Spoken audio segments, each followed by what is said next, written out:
इस्लामाबाद की उस बंद कमरे वाली मीटिंग के गलियारों से जो खबरें निकलकर सामने आ रही हैं, वह पूरी दुनिया के होश उड़ा देने वाली है, क्योंकि वहां ईरान ने अमेरिका के सामने घुटने टेकने के बजाय अपनी आंखों में वह अंगारे दिखाए हैं जिसकी कल्पना शायद वॉशिंगटन ने कभी नहीं की थी।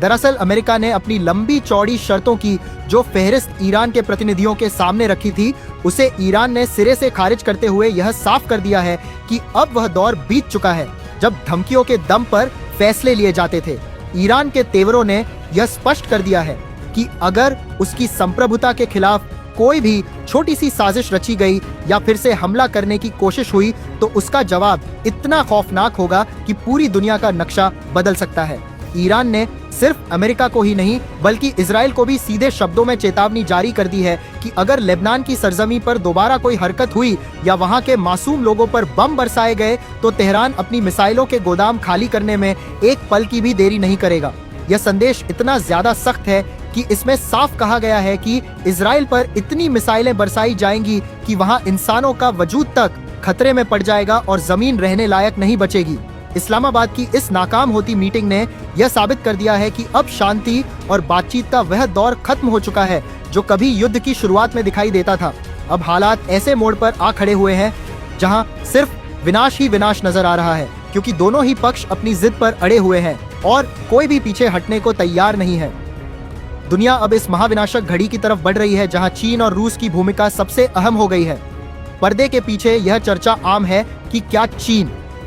ईरान को ऐसे घातक एयर डिफेंस सिस्टम और आधुनिक हथियार देने वाला है जो अमेरिका और इजराइल की मिसाइलों को हवा में ही राख कर देंगे।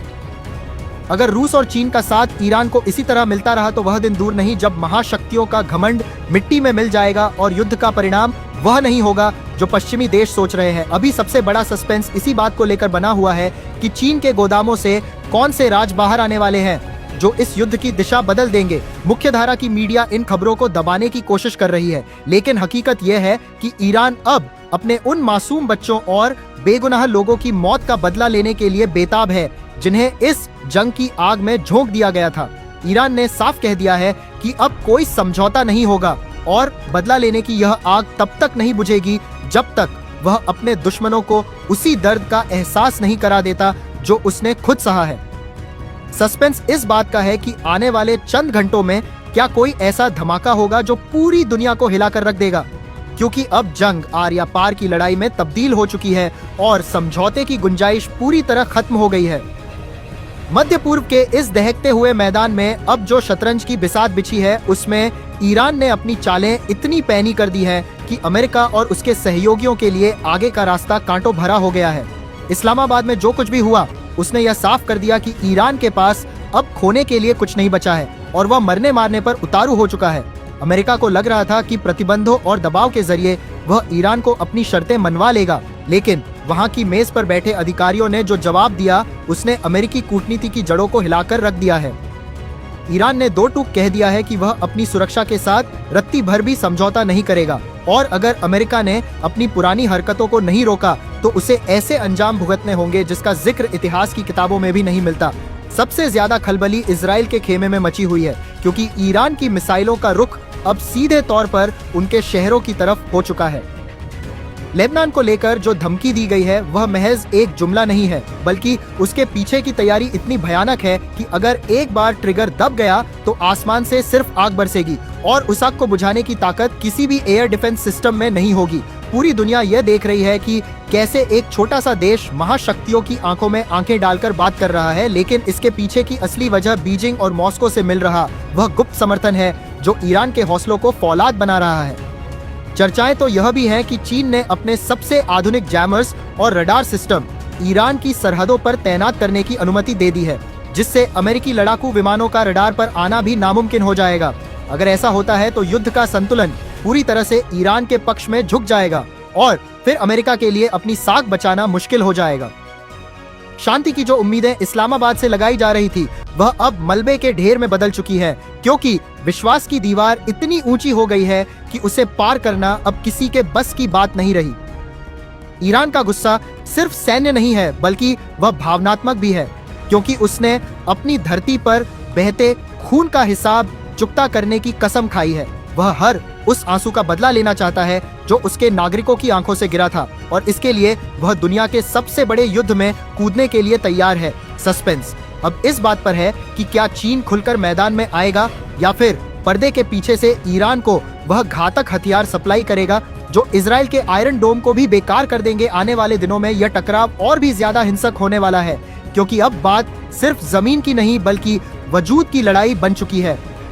खामोशी के पीछे जो तूफान छिपा होता है वह अक्सर सबसे ज्यादा तबाही मचाता है, और इस वक्त ईरान की चुप्पी और उसके सख्त तेवर इसी तरफ इशारा कर रहे हैं कि वह किसी बहुत बड़े हमले की योजना बना चुका है। इस्लामाबाद की मीटिंग में जिस तरह से बातचीत टूटी है, उसने यह तय कर दिया है कि कूटनीति अब वेंटिलेटर पर है और केवल गोला बारूद ही अब आपस में बात करेंगे। ईरान ने अमेरिका के हर प्रस्ताव को ठुकरा कर यह जता दिया है कि वह स्वाभिमान की लड़ाई लड़ रहा है, न कि किसी फायदे की। अमेरिका ने जो शर्तें रखी थीं, उनमें ईरान के परमाणु कार्यक्रम और उसकी मिसाइल शक्ति को सीमित करने की बात थी, लेकिन ईरान ने पलटवार करते हुए कहा कि जब तक अमेरिका अपनी सेना को इस क्षेत्र से पूरी तरह बाहर नहीं निकालता, तब तक किसी भी तरह की बातचीत का कोई मतलब नहीं है। यह एक ऐसी मांग है जिसे अमेरिका कभी पूरा नहीं करेगा, और यही वजह है कि अब जंग के बादल इतने घने हो गए हैं कि सूरज की रोशनी भी धुंधली पड़ने लगी है। इजराइल को दी गई चेतावनी ने इस आग में घी डालने का काम किया है, क्योंकि लेबनान के मुद्दे पर ईरान की संवेदनशीलता किसी से छिपी नहीं है। ईरान ने साफ कर दिया है कि वह लेबनान को दूसरा गाजा नहीं बनने देगा, और अगर इजराइल ने अपनी सीमा पार करने की जुर्रत की तो उसे ऐसी मिसाइल बारिश का सामना करना पड़ेगा जिसकी कल्पना उसने अपने सबसे डरावने सपनों में भी नहीं की होगी। अब सवाल यह उठता है कि क्या वाकई चीन और रूस इस महाविनाशक घड़ी में ईरान के साथ कंधे से कंधा मिलाकर खड़े होंगे? जानकारों का मानना है कि रूस ने पहले ही अपने अत्याधुनिक मिसाइल डिफेंस सिस्टम ईरान की तरफ रवाना कर दिए हैं, और चीन अपने सैटेलाइट डेटा के जरिए ईरान को पल पल की जानकारी दे रहा है कि अमेरिकी और इजरायली फौजें कहां हलचल कर रही हैं। अगर यह जानकारी सच साबित होती है तो इसका मतलब यह है कि अमेरिका एक साथ 3 मोर्चों पर गिर जाएगा और उसकी सैन्य शक्ति बिखर जाएगी। यह सब कुछ मुख्यधारा की न्यूज चैनलों पर इसलिए नहीं दिखाया जा रहा क्योंकि वहां बैठे आका नहीं चाहते कि जनता में खौफ पैदा हो, लेकिन हकीकत यह है कि इस्लामाबाद की विफलता ने मौत के वारंट पर हस्ताक्षर कर दिए हैं। ईरान का बदला अब सिर्फ नारों तक सीमित नहीं है, वह अपने शस्त्रागार को इस तरह से सजा चुका है कि एक बार आदेश मिलते ही तबाही का ऐसा मंजर शुरू होगा जो सदियों तक याद रखा जाएगा। सस्पेंस अब यह है कि वह कौन सी चिंगारी होगी जो इस बारूद के ढेर में आग लगाएगी, और क्या दुनिया इस तीसरे विश्व युद्ध को रोकने में सक्षम होगी या फिर सब कुछ राख में बदल जाएगा। इस्लामाबाद की उस ऐतिहासिक मेज पर जब ईरान और अमेरिका के प्रतिनिधि आमने सामने बैठे थे तो दुनिया को लग रहा था कि शायद कोई बीच का रास्ता निकल आएगा, लेकिन जैसे ही ईरान ने अपनी शर्तों को पढ़ना शुरू किया वैसे ही अमेरिका के होश उड़ गए, क्योंकि ईरान ने अब रक्षात्मक होने के बजाय आक्रामक रुख अपना लिया है। उसने साफ कह दिया है कि अब वह किसी भी अंतर्राष्ट्रीय दबाव में आकर अपने हथियारों का परीक्षण नहीं रोकेगा और न ही अपने सहयोगियों का साथ छोड़ेगा। अमेरिका की हर शर्त को कचरे के डिब्बे में डालते हुए ईरान ने यह स्पष्ट कर दिया है कि उसे अपनी सुरक्षा के लिए किसी और के सर्टिफिकेट की जरूरत नहीं है। इस मीटिंग के बाद जो सस्पेंस गहराया है वह ये है कि क्या अमेरिका अब सीधे हमले की तैयारी कर रहा है या वह इजराइल के जरिए इस आग को भड़काएगा। ईरान ने इजराइल को जो संदेश भेजा है वह किसी रोंगटे खड़े कर देने वाले मंजर से कम नहीं है, जिसमें कहा गया है कि अगर लेबनान पर एक भी बम गिरा तो इजराइल की धरती पर इंसानी बस्ती का नामो निशान मिटा दिया जाएगा। यह धमकी इतनी गंभीर है कि इजरायली सेना अब हाई अलर्ट पर है और अपने बंकरों को सुरक्षित करने में लगी है। लेकिन क्या बंकर उन मिसाइलों से बचा पाएंगे जो चीन की तकनीक से लैस होकर ईरान की सरजमी से